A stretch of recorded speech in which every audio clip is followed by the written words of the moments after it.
Students, আমি Arifin Roni from Scholars Study Abroad. আর কথা বলছি আজ নর্দার্ন ইউরোপিয়ান কান্ট্রি এস্তোনিয়া নিয়ে।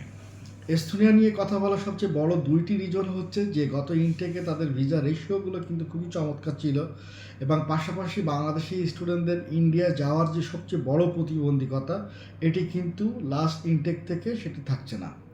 সো আগামী 2026 সেপ্টেম্বর ইনটেকের জন্য বাংলাদেশি স্টুডেন্টদের জন্য আমি বলবো যে এটি একটা বড় বড় একটা টার্নিং পয়েন্ট হতে পারে।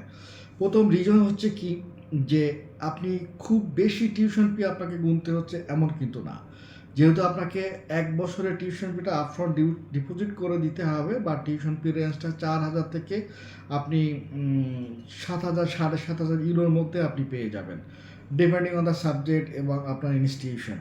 সো পাবলিক ইউনিভার্সিটিগুলো নর্মালি আপনি 4 থেকে 4,500 ইউরোর মধ্যে আপনি পেয়ে যাবেন। এর পাশাপাশি কিছু প্রাইভেট ইউনিভার্সিটি থাকবে যেখানে 7,000 7,500 অন অ্যাভারেজ টিউশন ফি আপনি পেয়ে যাবেন। দ্বিতীয়ত হচ্ছে এদের রিফান্ড পলিসি খুবই ক্রিস্টাল ক্লিয়ার। যদি আপনার ভিসা না হয় এরা ফুল রিফান্ড করে দেয়, বাট কিছু 19-20 থাকে, ব্যাংক চার্জ কিংবা টাইম ডিউরেশনের যে ব্যাপারগুলো থাকে, এটার মোটামুটি আপনার ইউনিভার্সিটি ওয়াইজ কিছুটা 19-20 হতে পারে।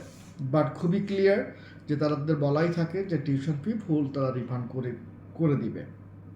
পাশাপাশি দেখেন যে তাদের সাবজেক্টের কিন্তু ওইভাবে লিমিটেড কোনো সাবজেক্ট নেই। যেহেতু সেপ্টেম্বর ইনটেক ফল 2026 ইনটেকে 20স্তর সাবজেক্ট থাকবে, সো আপনার সাবজেক্টের লিমিটেশন এখানে থাকছে না। দ্বিতীয়ত হচ্ছে যে আপনি খুবই হ্যাসেল ফ্রি যে প্রসেসটা, সেটি কিন্তু আপনি এখান থেকে পাচ্ছেন। আর পাশাপাশি আপনার ল্যাঙ্গুয়েজ প্রফিসিয়েন্সি যে ইস্যুটা আসে, যে আপনি আইএলসে ন্যূনতম আইএলসে 5.5 থাকলে আপনি অ্যাপ্লিকেশন করতে পারবেন। বাট কিছু ইউনিভার্সিটি বলে থাকে যে মাস্টার্স প্রোগ্রাম হলে যে 5.5-এর অ্যাবভ 6 থাকলে এটি পারফেক্ট একটা স্কোর অ্যাপ্লিকেশন করার জন্য। বাট ব্যাচেলারের ক্ষেত্রে আপনাকে মিনিমাম 5.5 আপনার থাকতে হবে। অ্যাপ্লিকেশনগুলো খুব দ্রুতই ওপেন হয়ে যাবে। নর্মালি অ্যাপ্লিকেশনগুলো ওপেন হয়ে যাবে জানুয়ারি 2 তারিখ থেকে পাবলিক ইউনিভার্সিটিগুলো ওপেন হয়ে যাবে। আপনার ফেব্রুয়ারি মাসে মোটামুটি সব ইউনিভার্সিটিগুলোই আপনারা ওপেন পাবেন, এবং ইউজুয়াল ডেডলাইন হচ্ছে আপনি এপ্রিল পর্যন্ত মোটামুটি ডেডলাইন পাবেন।